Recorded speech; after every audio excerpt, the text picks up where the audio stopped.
Rabchenko took that well right hand. And Rabchenko goes. From Brook, and Rabchenko took that well right hand. And Rabchenko goes down. He was on the inside there from Brook, and Rabchenko took that well right hand. And Rabchenko goes down. He was caught around the temple, I think. And his legs very, very unsteady, just collapsed underneath him. And I don't know whether he's going to be able to make it back to his feet and convince Steve Gray that he can continue. And it is all over. It's all over. Midway through. You know, it's my first time watching this fight all the way through. This was Kell Brook's fight at 154 pounds, his last fight against Sergey Rabchenko. Before we move on, well, if you don't know, he's going to be fighting on the undercard of Dylan White versus Joseph Parker.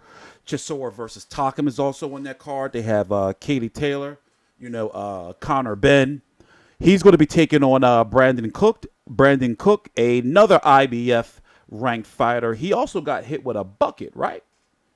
I believe I saw a clip somewhere where he got hit by, like he was celebrating, you know, a win, and an ice bucket or some shit came and smacked him in the head. But this is what Amir Khan had to say, and a lot of people are wondering, when are these two guys going to fight? They're under the same stable now, so the fight should be easy to make.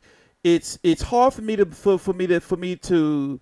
believe that when Eddie Hearn signed Amir Khan, that he didn't say, okay, mate, listen here, the Kell Brook fight is the one that we're building up to. So I get it. You know, right now it's looking like Brook is going to fight. He fought Rabchenko, beat him, as we just seen right here. He's going to fight Brandon Cook, likely beat him. And then later on, the options really open up. So I guess we can expect for Amir Khan to have another build-up-ish type fight for these guys to likely fight around the end of the year or so, because they're on schedule. Amir Khan's name has been thrown out there with Terrence Crawford. Before I go on, let's just listen to this a little bit while I get a little bit of H2O. This was a couple of months ago, actually. If you do win, you've spoken about on to bigger and better things. Yep. Could one of those bigger and better things be Kell Brook? Yep, why not? It can be. Yeah, I mean, we made it even more realistic to happen now, because I'm with Eddie and so is he. I think it can happen maybe end of the year. Well, maybe end of the year or early next year. I like to do it in a stadium, to be honest with you. I know you want the big. I want the big show, yeah, definitely, man. So in the winter, I think it's not going to work in a stadium. It's going to be too cold. I'm sure you've had a keen eye on his last couple of performances. I have, yeah. I remember him fighting against Spence and Triple G, and his last performance against Rabchenko. So, right there, you're saying that, you know, I mean, they want to do it in a stadium, but what stadium? You know, it's Khan versus Brook, because that's what it will be. It won't be Brook versus Khan. It'll be Khan versus Brook. Is it a 70,000 fight over there at Wembley? The longer they wait, the more they fuck it up. You know, like right now, this year is the time. Or can they just do it later on in the year at like the the O2? But you know, Amir Khan and of course Eddie Hearn and them are like, well, listen, we might as well wait until next year. But what if Kell Brook, who does have Jared Swift Hurd looking at him as an option? Yeah, you got Jermell Charlo, who's the WBC champion, but I'm pretty sure that Eddie Hearn would likely make the Hurd fight, because Hurd has 2 belts. You know, Jermell Charlo, even though he didn't look as good against Austin Trout, is still, you know, more dangerous of a fighter, in my opinion. You know, overall as a boxer. So, you know, it's really going to be interesting, especially, you know, at 154 pounds, where you got Liam Smith, who's taking on Jamie Munguia. I forgot how to pronounce it. What is it? Munguia for the WBO. And that WBO title over there with Frank Warren and those guys, you just don't. I can't see a Kell Brook versus a Liam Smith. I can't see a Amir Khan versus a Liam Smith now. In fact, you know, the weight in general was going to be an issue, because they're going to have to agree on that. Now, for a Kell Brook versus Amir Khan to happen, I believe it should happen at like 150 pounds, because Kell Brook clearly should not be fighting at 154. You know, it took major balls, major scrotum for him to fight Golovkin at 160, right?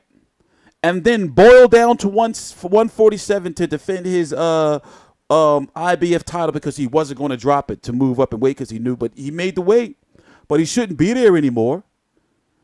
So if he were to go down and fight Amir Khan at 147 pounds, then people are going to be like, you know, and he loses to Amir Khan, people are going to be like he was drained because he's already asking Errol Spence to move up to 154 to fight him for a rematch. So Kell Brook does have options, and of course Amir Khan, you know, who every now and then will surprise us, as we saw, you know, with him taking a Canelo fight. But now it's time for him to be active. You know, right now it's June the 19th, 2018, 8:20 a.m. Eastern Standard Time. Ramadan is over, so now we can expect for him to start working on an opponent within the next several months. I mean, him versus Errol Spence will be a surprise super fight. You know, I mean, not mega super fight, but fans are going to be like, oh, shit, Amir Khan's going to get knocked out. But people are going to really look at him and say, okay, he's got real big balls. He showed his balls, too. He showed his scrotum. Figuratively and literally, you know. But I'm talking about when he fought Canelo, people's like, oh, shit, he's going to get knocked out. And sure enough, he did. I'm compelled right now to play that footage. The reason why it's so joyous for me to look at, because it's like Amir Khan gets knocked out. He just walked that shit off. He don't go to the hospital or nothing.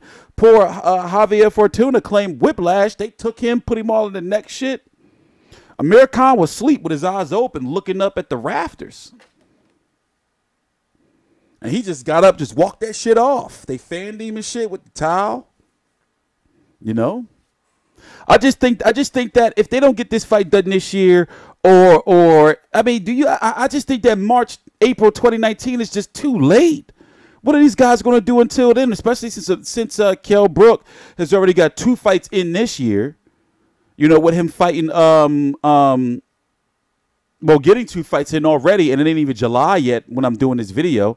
With him fighting Rabchenko and now fighting Cook. Rabchenko in March, and then Cook here on July the 28th. You know, if he really want to be a G and take it back, you know, to the old school days, he can get a fight in what, October, you know, in December. I doubt it, though.